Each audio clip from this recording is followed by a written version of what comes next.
सूक्ष्म शरीर का उत्कर्ष ज्ञान योग से।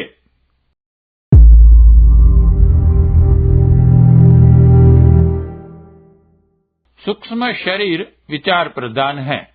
मन, बुद्धि, चित्त, अहंकार का अंतःकरण चतुष्टय इस आवरण का आधार है।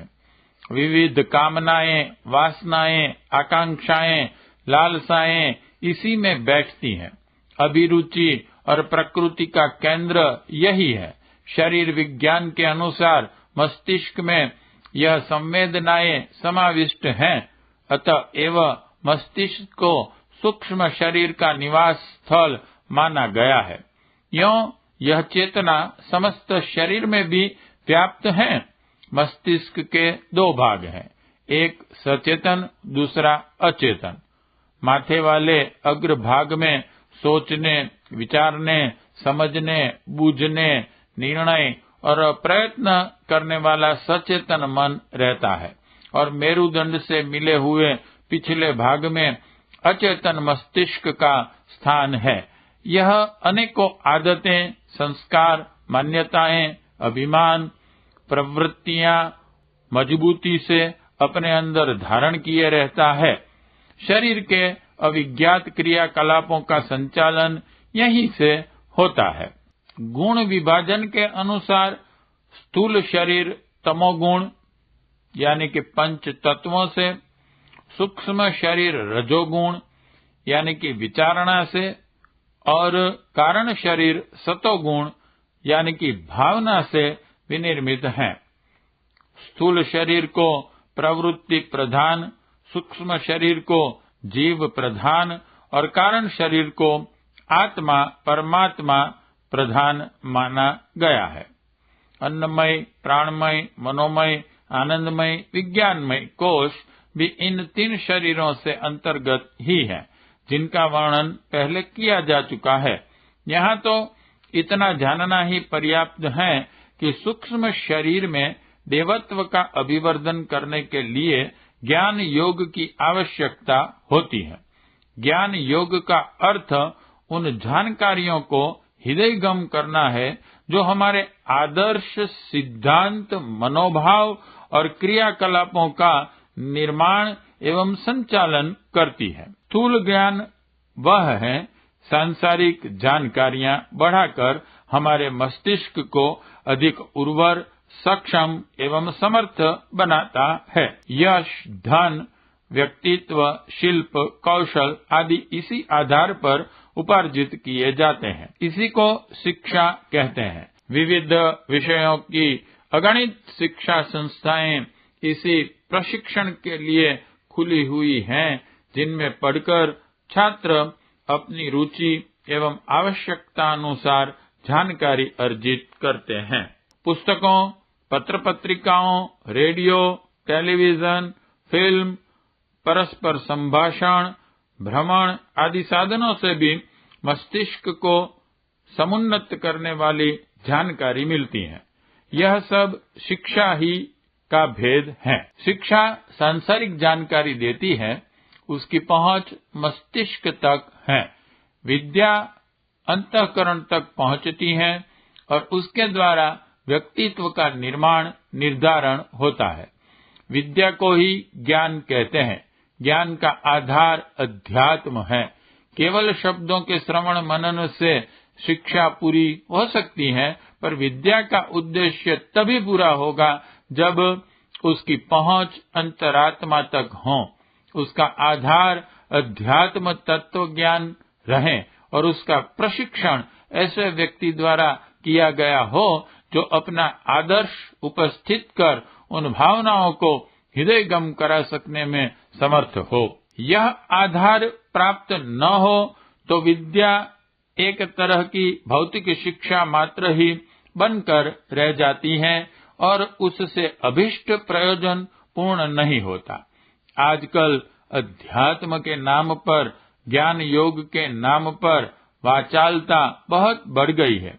कथा प्रवचनों के अंबार खड़े होते चले जाते हैं, पर सुनने वालों को कौतूहल समाधान होने के अतिरिक्त लाभ कुछ नहीं होता। उनके अंदर प्रभाव, प्रकाश एवं परिवर्तन तनिक भी दिखाई नहीं देता। इसका कारण यही है कि विद्या को भी शब्द शक्ति तक ही सीमित किया जा रहा है, जबकि उसका प्रवेश और प्रकाश सीधा आत्मा तक पहुंचना चाहिए। ज्ञान योग का उद्देश्य आत्मा तक सद्ज्ञान का, तत्व ज्ञान का प्रकाश है। इसका शुभारंभ आत्मज्ञान से होता है। लोग सांसारिक जानकारियों के बारे में बहुत चतुर, निपुण और निष्णात होते हैं। अपनी इस प्रतिभा के बल पर धन, यश, सुख और पद प्राप्त करते हैं, किंतु खेद है कि अपने अस्तित्व, स्वरूप, उद्देश्य और कर्तव्य के बारे में तात्विक दृष्टि से अनजान ही बने रहते हैं। यों इन विषयों पर भी वे एक लंबी स्पीच झाड़ सकते हैं, पर यह केवल उनका मस्तिष्कीय चमत्कार भर होता है। यदि आत्मज्ञान का थोड़ा भी तात्विक प्रकाश मनुष्य के अंतःकरण में पहुंच जाए, तो उसकी जीवन दिशा में उत्कृष्टता का समावेश हुए बिना नहीं रह सकता। उसकी विचारणा, निष्ठा तथा गतिविधि सामान्य लोगों जैसी नहीं, असामान्य पाई जाएगी। सच्चा आत्मज्ञान केवल जानकारी भर बनकर नहीं रह सकता। उसकी पहुंच अंतःकरण के गहन स्तर तक पहुंचती है और उस स्थान तक पहुंचा हुआ प्रकाश जीवन क्रम में प्रकाशित हुए बिना नहीं रह सकता। अध्यात्मवाद का प्रथम प्रशिक्षण आत्मज्ञान की उपलब्धियों के साथ ही दिया जाता है। उपनिषदकार ने पुकार पुकार कर कहा है, आत्मा व अरे द्रष्टव्य, श्रोतव्यो, मंतव्यो, निधिध्यासितव्यो। अपने को सुनो, अपने बारे में जानो, अपने को देखो और अपने बारे में बार बार मनन चिंतन करो। वस्तुतः हम अपने को शरीर मानकर जीवन की उन गतिविधियों का निर्धारण करते हैं जिनसे केवल शरीर का ही यत्किंचित स्वार्थ सिद्ध होता है। आत्मा के हित और कल्पना के लिए हमारे जीवन क्रम में प्रायः नहीं के बराबर स्थान रहता है। यदि हम अपने को आत्मा और शरीर को उसका एक वाहन, औजार मात्र समझें, तो सारा दृष्टिकोण ही बदल जाए, समस्त गतिविधियां ही उलट जाएं। तब हम आत्मा के हित, लाभ और कल्याण को ध्यान में रखकर अपनी रीति नीति निर्धारित करें। ऐसी दशा में हमारा स्वरूप न नर पशु जैसा रह सकता है और न नर पिशाच जैसा। तब हम विशुद्ध नर नारायण के रूप में परिलक्षित होंगे। देवत्व हमारे रोम रोम से फूटा पड़ा रहा होगा।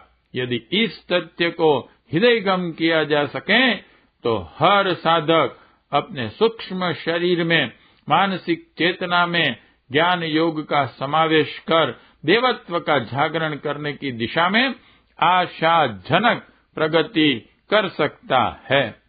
वाङ्मय 13 गायत्री की पंचकोशी साधना एवं उपलब्धियां।